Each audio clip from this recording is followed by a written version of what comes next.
Assalamualaikum warahmatullahi wabarakatuh. Perkenalkan, nama saya Indra.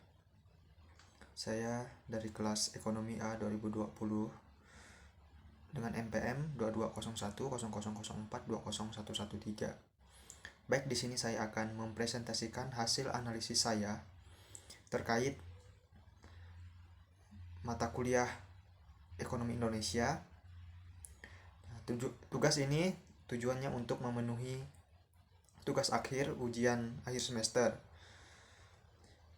Baik, di sini saya akan mempresentasikan dengan materi kelompok saya tentang pemberdayaan ekonomi daerah. Di sini saya akan menganalisis tentang lembaga pemberdayaan masyarakat. Baik. Mata kuliah ini diampu oleh Bapak Dr. Nopi Eko Prasetyo, SPD MPD. Baik, langsung saja ke pembahasan analisis saya. Yang pertama itu jenis kebijakan. Di sini saya analisis jenis kebijakannya ialah lembaga pemberdayaan masyarakat. Lembaga pemberdayaan masyarakat atau biasa disingkat LPM adalah lembaga, organisasi atau wadah yang dibentuk atas prakarsa masyarakat sebagai mitra pemerintah desa atau kelurahan dalam menampung dan mewujudkan aspirasi dan kebutuhan masyarakat di bidang pembangunan. Yang selanjutnya ialah tugas dan fungsi lembaga pemberdayaan masyarakat. Lembaga pemberdayaan masyarakat memiliki tugas dan fungsi yaitu penampungan dan penyuluhan aspirasi masyarakat dalam pembangunan, penanaman dan pemupukan rasa persatuan dan kesatuan masyarakat, peningkatan kualitas dan percepatan pelayanan pemerintah kepada masyarakat, penyusunan rencana, pelaksanaan, pelestarian, dan pengembangan hasil-hasil pembangunan secara partisipatif, penumbuh kembangan dan penggerak prakarsa, partisipasi serta swadaya gotong royong masyarakat, dan pengendali, pendaya gunaan dan pengembangan potensi sumber daya alam serta kelestarian lingkungan hidup. Yang berikutnya ialah kasus terkait lembaga pemberdayaan masyarakat.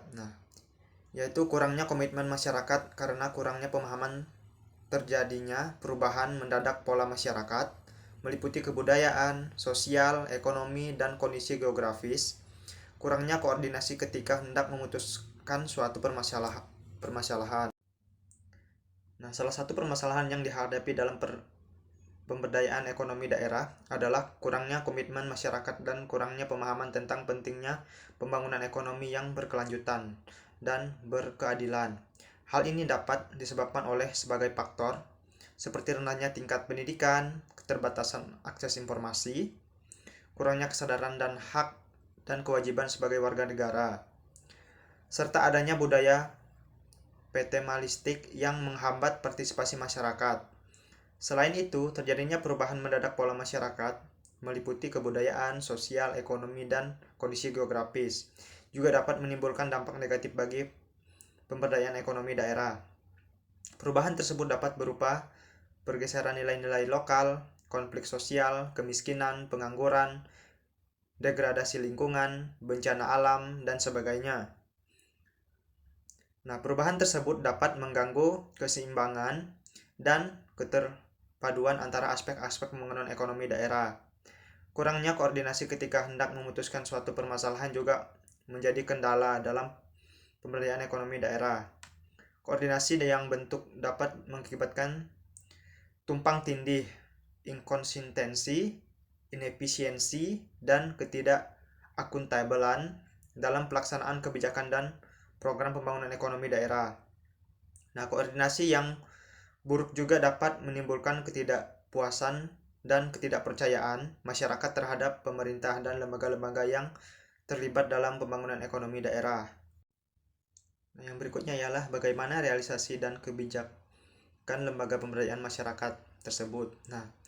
Realisasi dari kebijakan lembaga pemberdayaan masyarakat dalam pemberdayaan ekonomi daerah dapat dilakukan dengan beberapa cara. Yang pertama itu melakukan sosialisasi dan edukasi kepada masyarakat tentang pentingnya pembangunan ekonomi daerah yang berkelanjutan dan berkeadilan, serta hak dan kewajiban mereka sebagai warga negara dalam berpartisipasi dalam pembangunan.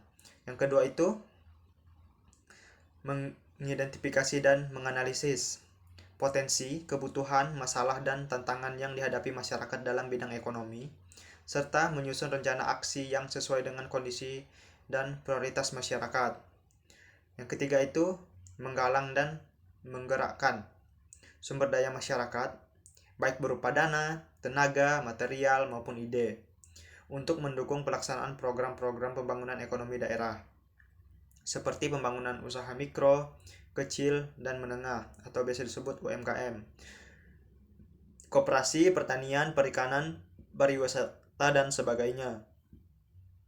Yang keempat itu melakukan koordinasi dan kerjasama dengan pemerintah desa atau kelurahan, pemerintah daerah, lembaga-lembaga lain, dan pemangku kepentingan terkait dalam perencanaan, pelaksanaan, pemantauan, evaluasi, dan pengawasan pembangunan ekonomi daerah, serta memberikan masukan dan saran untuk perbaikan dan penyempurnaan kebijakan dan program pembangunan ekonomi daerah. Yang terakhir itu yang kelima, melakukan advokasi dan pengawalan terhadap kebijakan dan program pembangunan ekonomi daerah yang berdampak negatif bagi masyarakat, lingkungan, dan hak asasi manusia, serta menuntut pertanggungjawaban pemerintah dan lembaga-lembaga yang terlibat dalam pembangunan ekonomi daerah. Yang berikutnya ialah evaluasi untuk permasalahan dari kebijakan lembaga pemberdayaan masyarakat. Nah, evaluasi untuk permasalahan dari kebijakan lembaga pemberdayaan masyarakat dalam pemberdayaan ekonomi daerah dapat dilakukan dengan menggunakan beberapa indikator.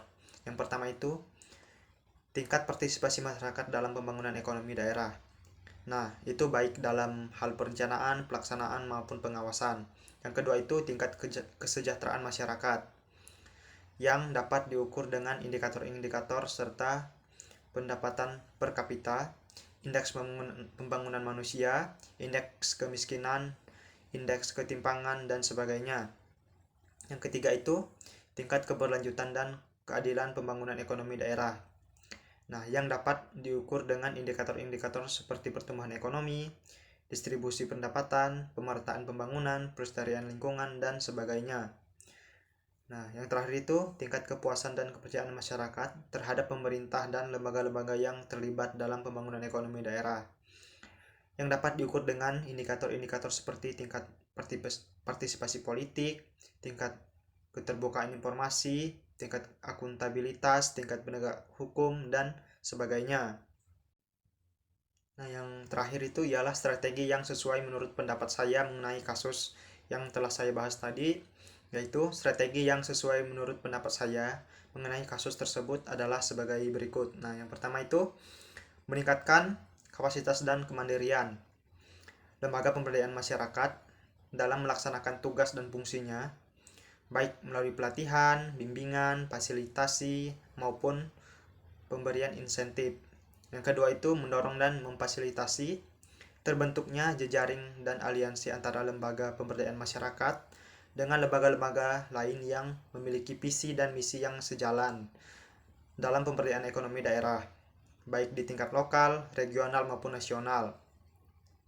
Yang ketiga itu mempromosikan dan mendiseminasikan keberhasilan dan tantangan yang dihadapi oleh lembaga pemberdayaan masyarakat dalam pemberdayaan ekonomi daerah, baik melalui media massa, media sosial, maupun forum-forum diskusi dan dialog. Nah, yang keempat itu mengadvokasi dan merekomendasikan perubahan dan penyempurnaan kebijakan dan program pembangunan ekonomi daerah yang lebih insentif, responsif, inklusif, dan partisipatif, serta sesuai dengan kepentingan dan aspirasi masyarakat. Mungkin itu pendapat dari saya terkait apa yang sudah saya jelaskan terkait analisis saya. Mungkin itu saja pemaparan hasil analisis saya. Saya mohon maaf jika ada salah kata atau pembacaan materi yang kurang jelas atau kurang bisa dipahami. Saya mohon maaf. Mungkin saya ucapkan terima kasih. Assalamualaikum warahmatullahi wabarakatuh.